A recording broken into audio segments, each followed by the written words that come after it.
Yeah, I'll react to that, sure. You're gambling with the lives of millions of people. You're gambling with World War III. You're gambling with World War III. This explosive accusation.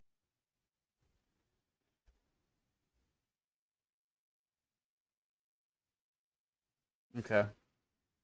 I wake up now.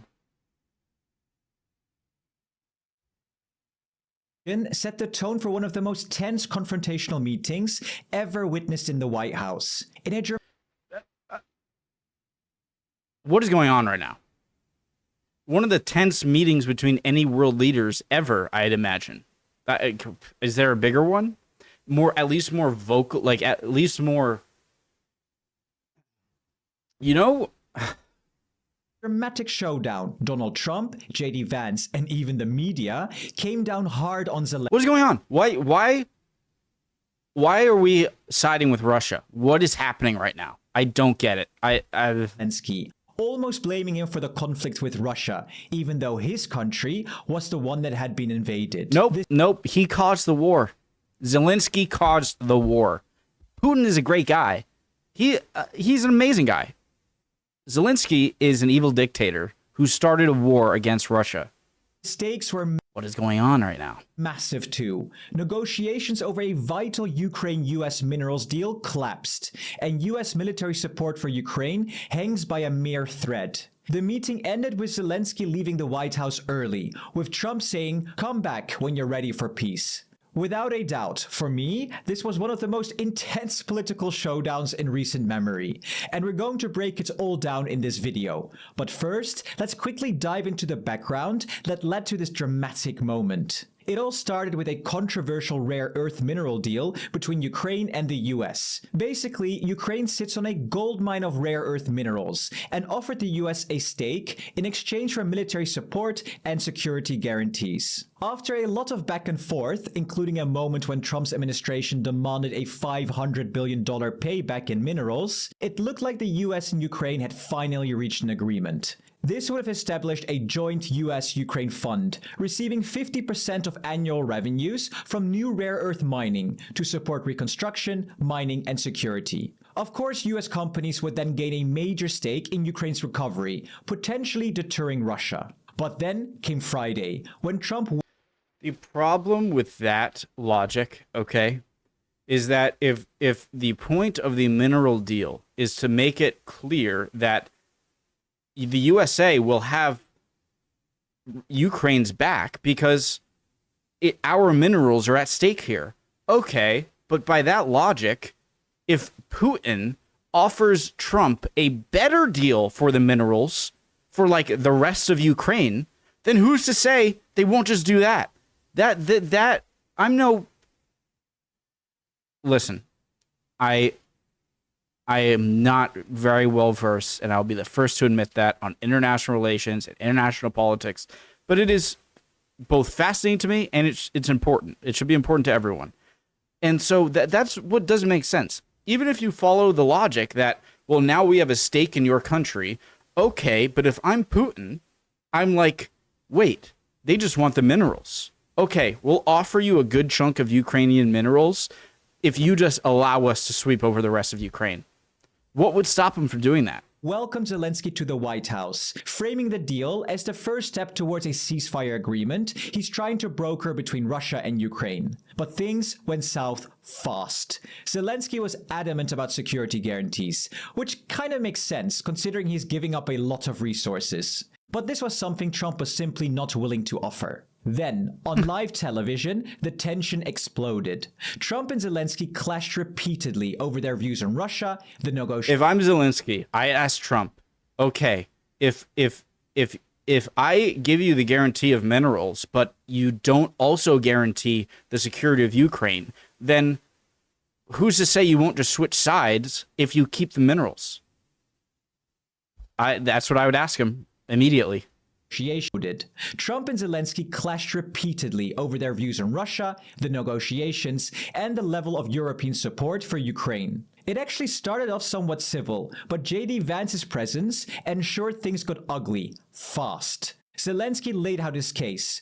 Putin can't be trusted. He listed all the broken promises. No, he's a nice guy. Sorry. He laid out his case. Putin can't be trusted. He listed all the broken promises, including a 2019 ceasefire deal with Macron, Merkel, and Putin that fell apart almost instantly. He pressed Vance directly, asking how diplomacy could work without military guarantees.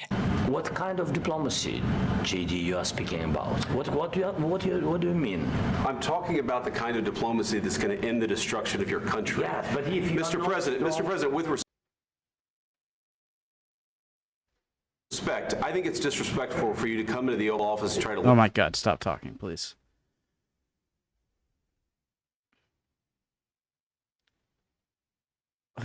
What do you mean? I'm talking about the kind of diplomacy that's going to end the destruction of your country. Okay, so does that mean just conceding? You know what would probably end in less people dying in Ukraine? If Ukraine just gives up. I'm sure a lot of people will still die from Russian, like, looking into people that might be a threat and just offing them. But, so less Ukrainians will die if they just give it up to Russia. So that's your logic? Is... you could say that to any country who's under attack from anywhere. Just be like, hey, we're under attack from this bigger country. Well, do you want less people to die? Okay, then just give up.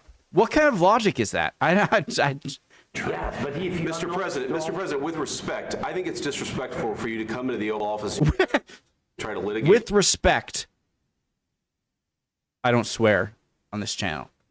Go F yourself. With respect. This in front of the American media. Right now, you guys are going around and forcing conscripts to the front lines because you have manpower problems. You should be thanking the president for trying to bring it into this conflict. Have you ever been to Ukraine that you say what? And then, as if Trump needed to one-up Vance, things escalated even further. Both Trump and Vance went all in. You're gambling with the lives of millions of people. You're gambling with World War III. You're gambling with World War III. And what you're doing is very disrespectful to the country, this country, that's backed you far more than a lot of people said they should have. Have you said thank you once this entire meeting? No, in this entire meeting, you said thank you. You went to Pennsylvania and campaigned for the opposition in October. Offer some words of appreciation for the...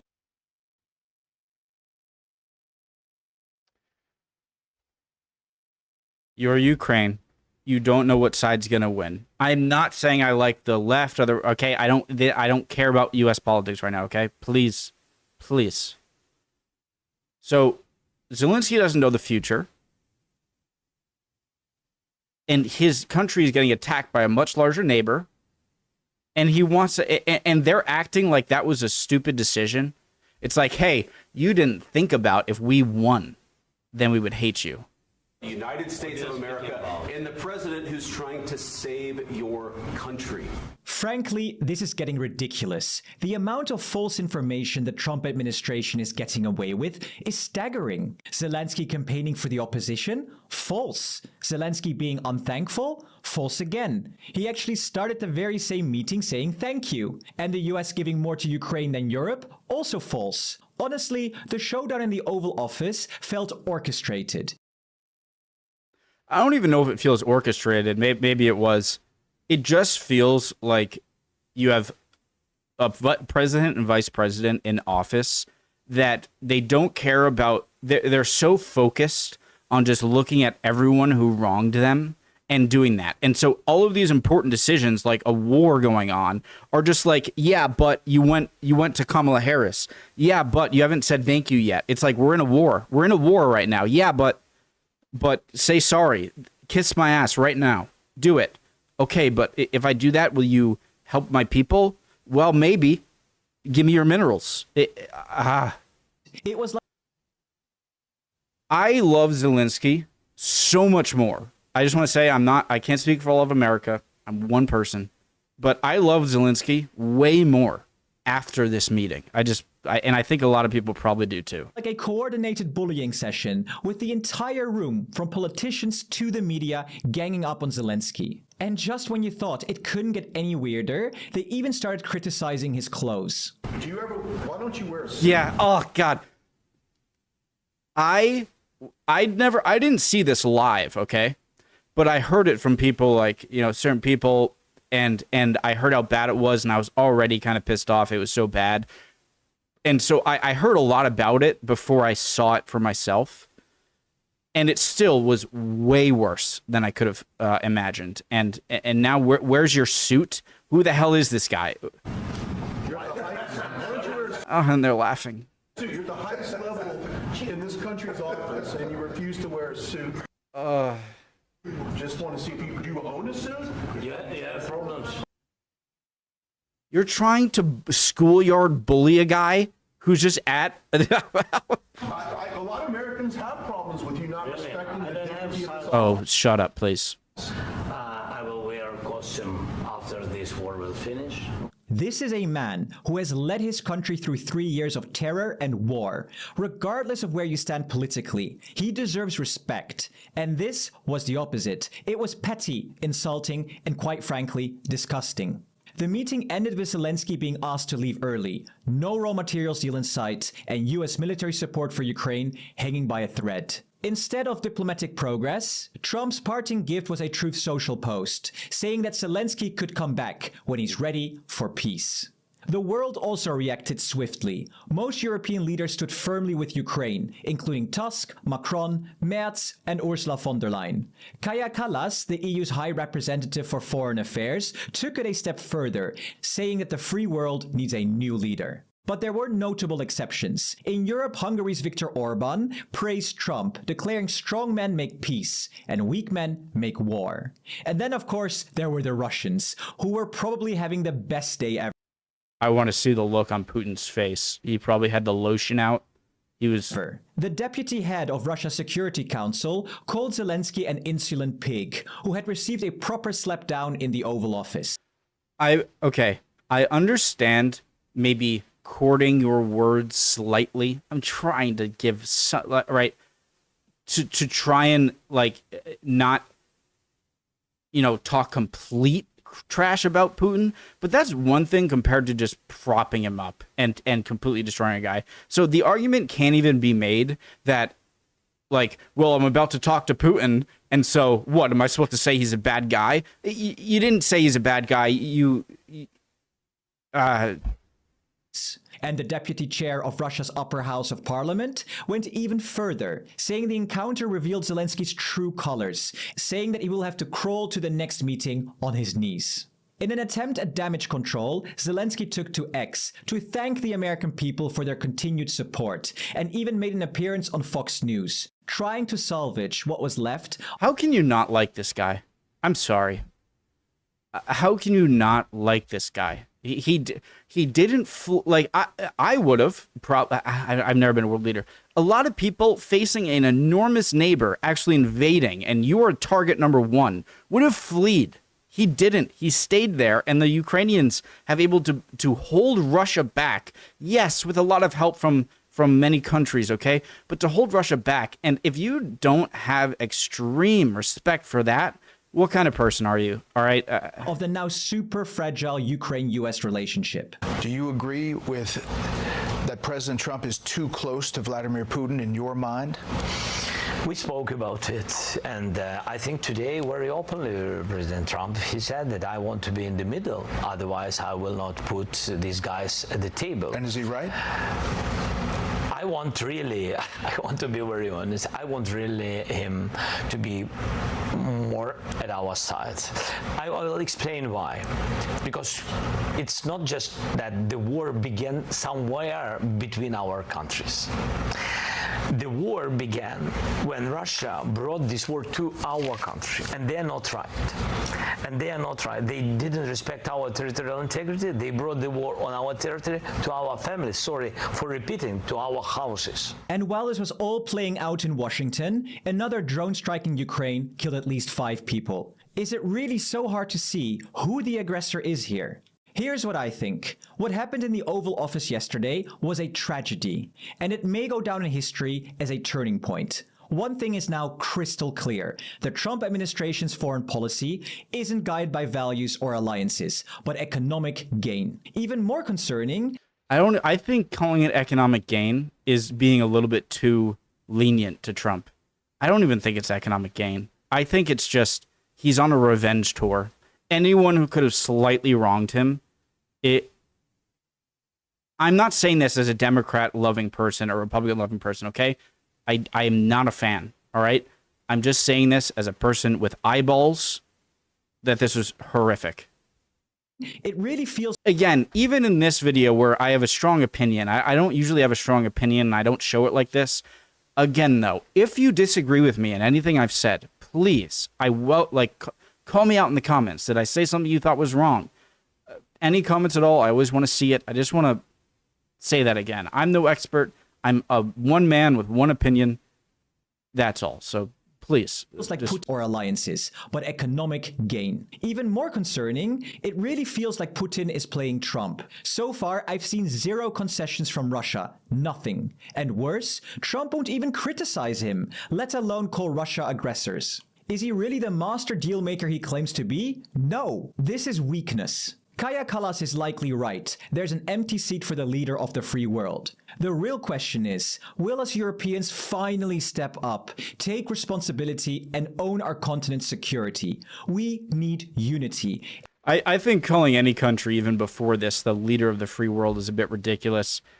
If you want to say the country with the most military power in the free world, sure. But naming any country leader of the free world gives them a sort of benefit of the doubt that no country should deserve. So I'll leave it there. Ability and own our continent's security. We need unity, a real coordinated foreign policy across the EU, working closely with the UK and Ukraine. Tomorrow's Defence Summit in London could be the start. If you want to understand how Europe can decouple from the United States, we've made an entire video on it. Check it out here. And if you want to support us further, consider joining us on Patreon. Every contribution helps us bring you more in-depth discussions on Europe's future. Thank you so much to our presidents, Jan, Sjoukje, Christian, Peter, AGBD, BJ, and Unite Europe. See you in the next video. Great video as always. I've seen many EU Made Simple videos. They're a fantastic channel, and I love watching their videos because this stuff fascinates me. I don't know a lot about it. I'll try and end this reaction I'm doing here. And they put this up 14 hours ago, so I won't put it up today. Maybe tomorrow, maybe the next day, just so I don't want to take it for obvious reasons.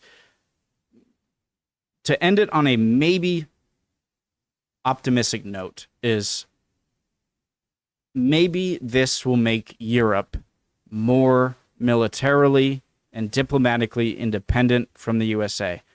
I'm American, okay? I'm not disavowing America. I still am from this country. I love this country, much like I'm sure many of you love your country in some way. But if I'm not American, if I'm European, I'm looking at us being like, we gotta sever ties. I don't mean become adversaries, but you can't trust a country that does this thoroughly. And so maybe in a decade or two, hopefully you could look back at this severing as a disgusting moment of relations between the EU and America and Ukraine and America. But maybe it was the beginning of like a true not having to rely on America for as much as you did. So maybe that's trying to grab, love y'all. Hope you're all doing well. If I said anything you disagree with or any comments at all, I would love to see them down below. You guys are always awesome in the comments. EU Made Simple, great channel. See you guys next time, hopefully, and we'll keep on learning. Bye, guys.